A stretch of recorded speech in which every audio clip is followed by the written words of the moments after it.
call the meeting to order for tonight, September 11th. And if I can get signed in. I'm really going to call the meeting to order. Bear with me 1 second. I'm having technical difficulties.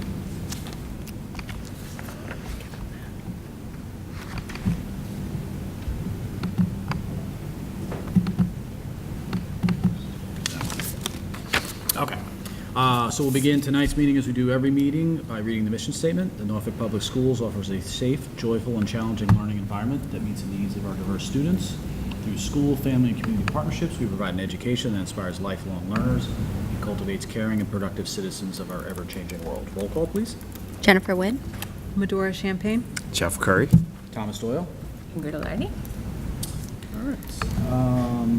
Actually, one thing I want to do, I'm going to slightly go off book here. As I mentioned, today is September 11th, so one thing I did want to do, if we can just take a couple seconds, just do a quick moment of silence. Remembrance and reflection of that would be much appreciated, so we'll do that now. Thank you.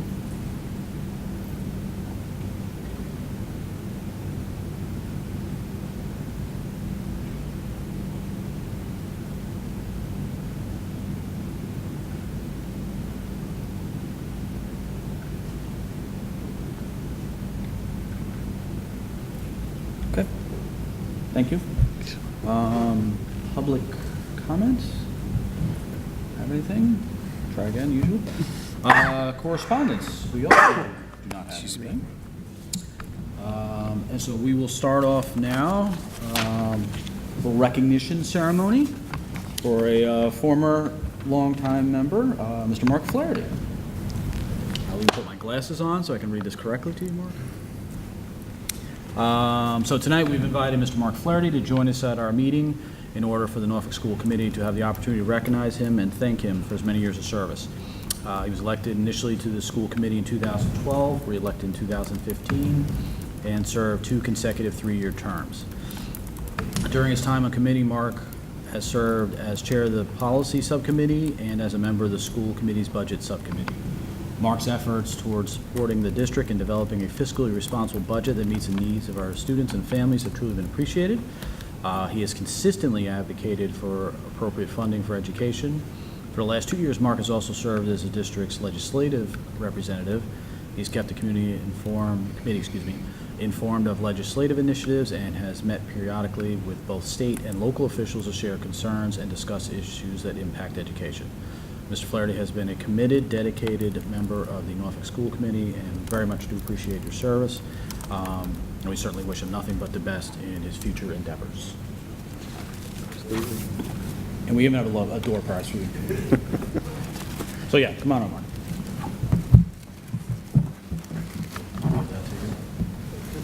Thank you very much. Appreciate it. Thank you. It's been a pleasure, Mark. Pleasure. Thank you, Mark, very much for all your service. Congratulations once Thank you. again. Thank you, Mark. Let me sign you in. Yes. Okay. So again, thank you very much, Mark. Very much appreciated.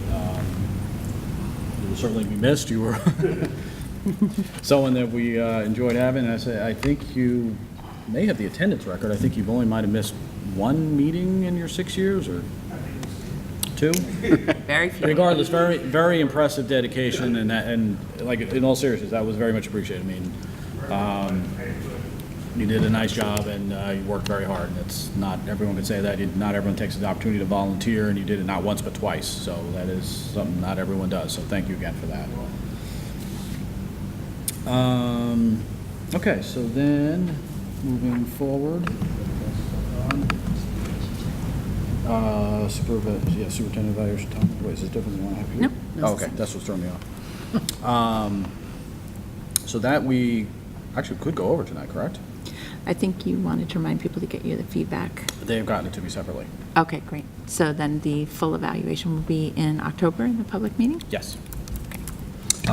So to clarify, we are in the midst of working on Dr. Alardi's yearly evaluation. So that is mostly complete. So I think I've got to get maybe 1 or 2 others. But we basically have that all completed, and then we'll have the actual, at our October meeting to be scheduled, we'll go over the full evaluation. And then that then becomes a public record, obviously, that's available for anyone who wishes to see from there. So I think that's pretty much it for that. Yep. That goes. So we will now move along to Dr. Lardy's portion. I'll give it back to you. Great. So we've had a busy year, as we mentioned at the last meeting, in terms of hiring. We have 28 new staff members that we have onboarded since over the course of the summer. And tonight I've invited we hired two new administrative staff members, and I've invited them to introduce them to you to the school committee tonight. So the first is Victoria Saldana. She is our new assistant principal and math and science curriculum coordinator at the Freeman Kennedy School. This is Vicki Saldana. Welcome. And she, just a little bit about her background. She has multiple advanced degrees from Cambridge College, from Lesley University, and from Endicott College. She has vast curriculum and teaching experience, particularly in math, which is one of the challenges we faced in filling this position. We were looking for someone with an administrative background, but also strong content knowledge in math and science. This is a new curriculum year for us. We're rolling out a new math program, and we wanted somebody that could hit the ground running and really support staff in that implementation. So she comes to us, her most recent position was in Franklin, where she was the district elementary math coordinator and a math coach. She's done a lot of professional development work for teachers in implementing new math initiatives.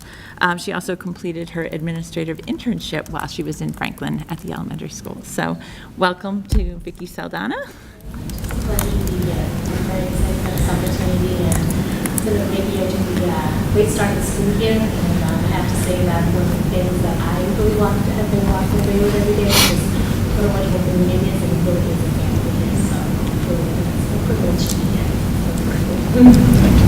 Welcome. The other new administrator that we hired is Ms. Tara Oliveto, and she is our new team chair. It's a .6 position. She has a master's in education in school counseling, actually. Great. And has extensive experience working in the Brockton Public Schools with counseling and evaluating children as a school adjustment counselor.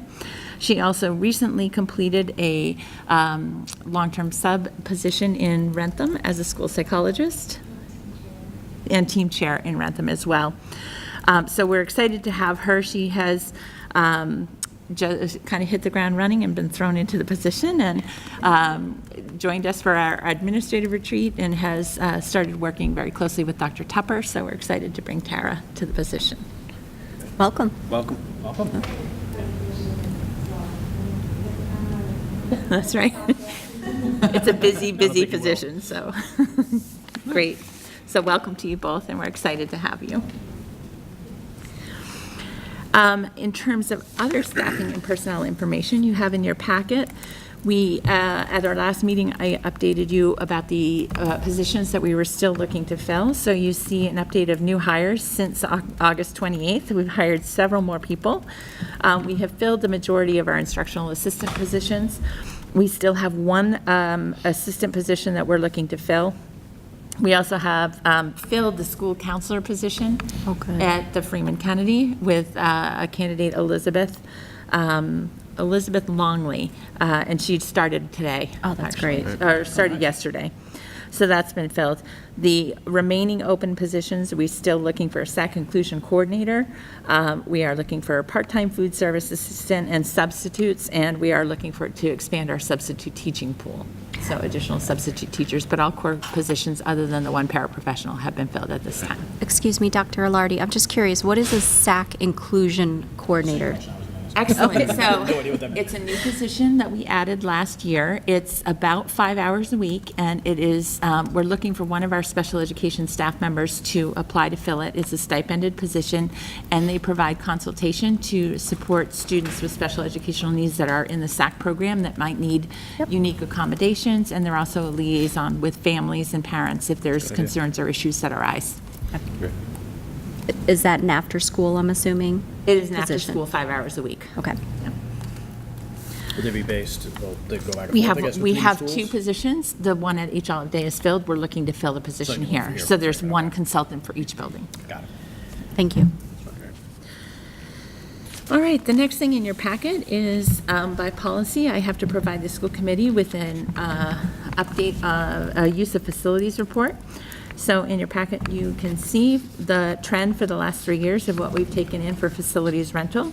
We've increased our rental intake annually. So from 2016, we acquired $9,041 in rental revenue, but we paid out over $6,000 in custodial maintenance fees. Primarily during that year, the room that was rented was the gym, and it rented for weekend basketball, so that's overtime for our custodial staff to be in the building. We've started renting out a lot more weekdays during core instructional hours when we have staff here, so the revenue projections have gone up. In 2017, we had a net profit of about $9,000. 2018, $9,984. So that was what we collected last year after custodial fees were deducted. So we're seeing some nice increases. We use that for security improvements or building, unexpected building maintenance needs, things like that. Is it just the gymnasium, or are you We using? rent the gymnasium, the cafeteria. Actually, there were people in there practicing, I think, cheerleading today, so. Yeah, I don't know what was going on there. Yeah, so we don't rent generally classroom spaces. Right, no, We there's too have much. rented the library media center, so great. generally common spaces.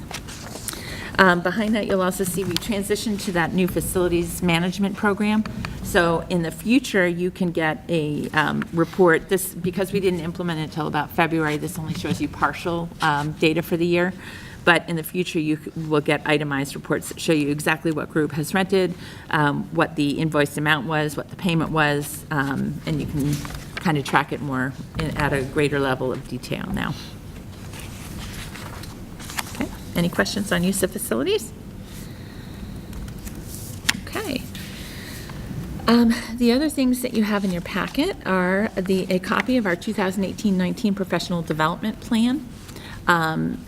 We have worked really hard over the last probably 5 or 6 years now to expand what we offer for professional development programming and to really develop a comprehensive plan that meets the goals that we have set out in this district strategic plan, as well as any new legal mandates or initiatives, and we also are supporting appropriately our new curriculum implementations. So you see, this is a guide to everything that we'll be offering for professional development for staff over the course of the whole year. We do give them a guide in the beginning of the year so people can plan their PD. We also have really worked hard to partner with both Rentham, Norfolk, and now King Philip. And so many of these workshops that we have researched and brought in are now being the other districts are cost sharing with us and sending some staff. So it allows us to bring in the best of what's out there. We've had very high quality presenters, the top people in the fields, and we've been able to manage the costs by sharing with the other districts. So we're excited to share that the PD guide for 2018-19 with the committee. Again, this is developed. We have a standing professional development committee. We have teacher representatives from multiple grade levels on that committee, as well as special educators, district mental health staff, and paraprofessional staff. So they work together to design the program for the year.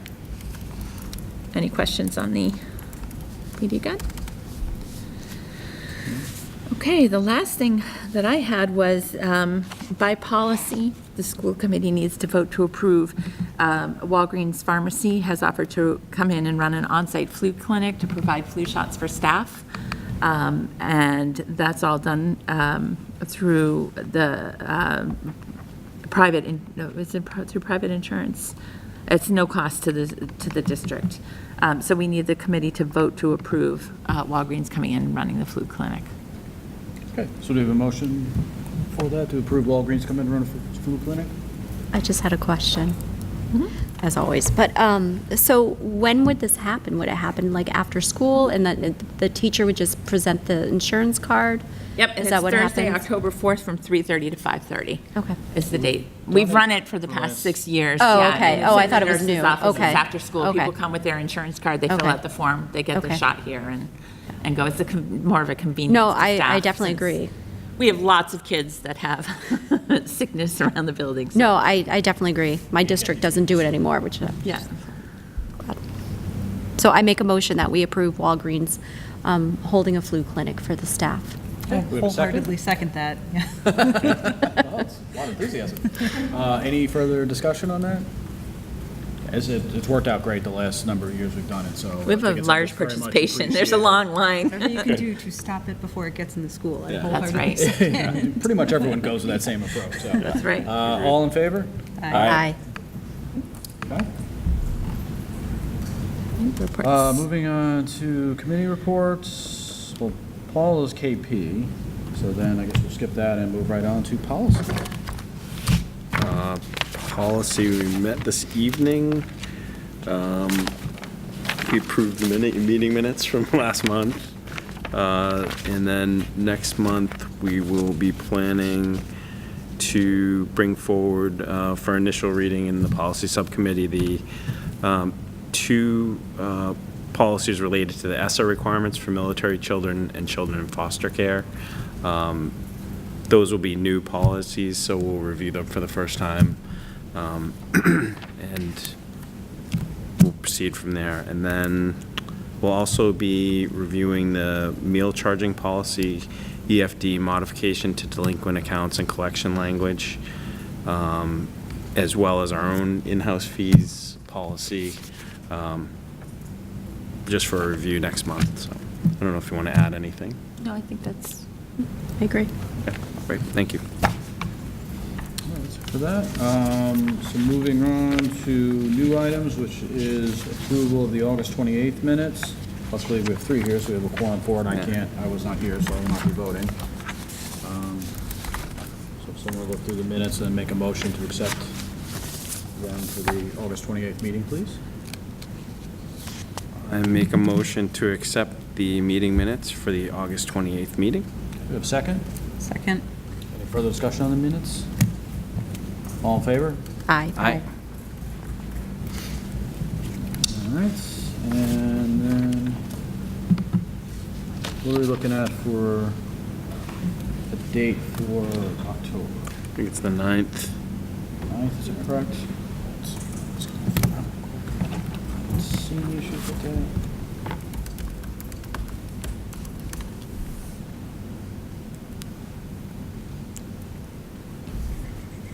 With me. Does that look okay to everyone? Yes. We'll just relay that to Paul, make sure if that's okay for him. and policy will meet at 6:15. Yes. Yes. Thank you. Okay, so let's put that on my phone.